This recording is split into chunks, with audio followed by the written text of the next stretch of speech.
ایک عورت سورج کو اڑے ہوئے چاند پر کھڑی تھی۔ ہمارے لیے آج کی تلاوت مکاشفہ کی کتاب اس کے 11ویں باب کی 19ویں اور 12ویں باب کی پہلی سے چھٹی اور پھر 10ویں آیت۔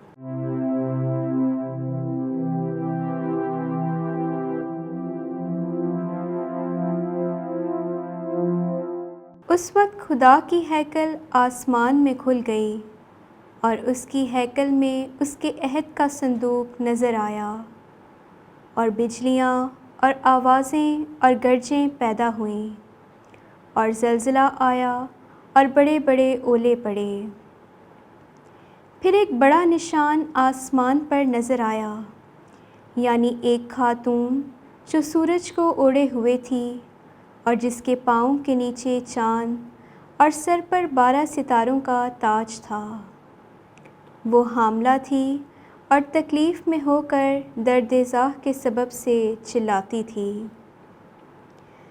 تب ایک اور نشان آسمان پر دکھائی دیا، اور دیکھو سرخ رنگ کا ایک بڑا اژدہا جس کے 7 سر اور 10 سینگ تھے، اور 7 تاج اس کے سروں پر تھے، اور اس کی دم نے آسمان کے تہائی ستاروں کو کھینچ کر زمین پر گرا دیا۔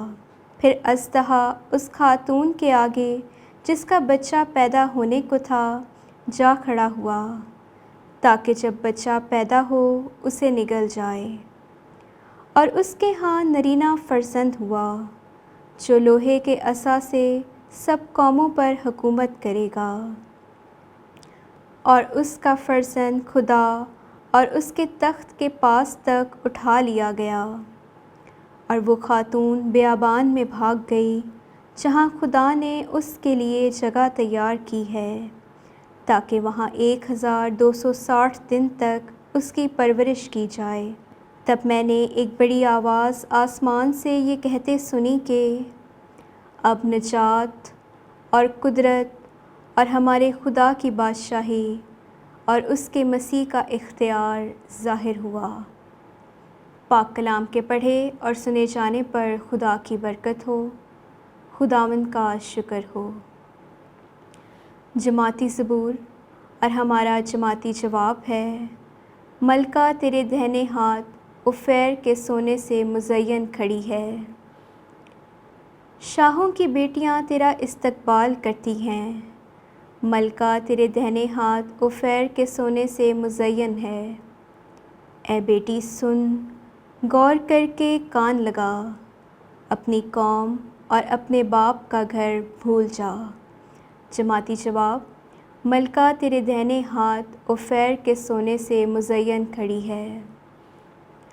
بادشاہ تیرے حسن کا مشتاق ہوگا، وہی تیرا خداوند ہے، تو اس کی مطیع ہو۔ وہ خوشی اور شادمانی سے پہنچائی جاتی ہیں، وہ شاہی محل میں داخل ہوتی ہیں۔ جماعتی جواب: ملکہ تیرے دہنے ہاتھ اوفیر کے سونے سے مزین کھڑی ہے۔ پہلا پھل مسیح اور پھر وہ جو اس کے ہیں۔ ہمارے لیے آج کی دوسری تلاوت مقدس پولوس رسول کا پہلا خط کرنتھیوں کے نام اس کے 15ویں باب کی 20ویں سے 26ویں آیات۔ اے بھائیو، مسیح فی الحقیقت ان میں سے جو سو گئے ہیں پہلا پھل ہو کر مردوں میں سے جی اٹھا ہے، کیونکہ جب انسان کے سبب سے موت آئی تو انسان ہی کے سبب سے مردوں کی قیامت بھی آتی، اور جیسا آدم میں سب مرتے ہیں ویسا ہی مسیح میں سب زندہ کیے جائیں گے، لیکن ہر ایک اپنی اپنی باری میں۔ پہلا پھل مسیح، پھر وہ جو مسیح کی آمد پر اس کے ہیں، اور اس کے بعد خاتمہ ہوگا، جب وہ ساری حکومت اور سارا اختیار اور قدرت نیست کر کے سلطنت خدا یعنی باپ کے حوالے کر دے گا، کیونکہ جب تک وہ سب دشمنوں کو اپنے پاؤں تلے نہ لائے ضرور ہے کہ سلطنت کرے۔ سب سے پچھلا دشمن جو نیست کیا جائے گا وہ موت ہے۔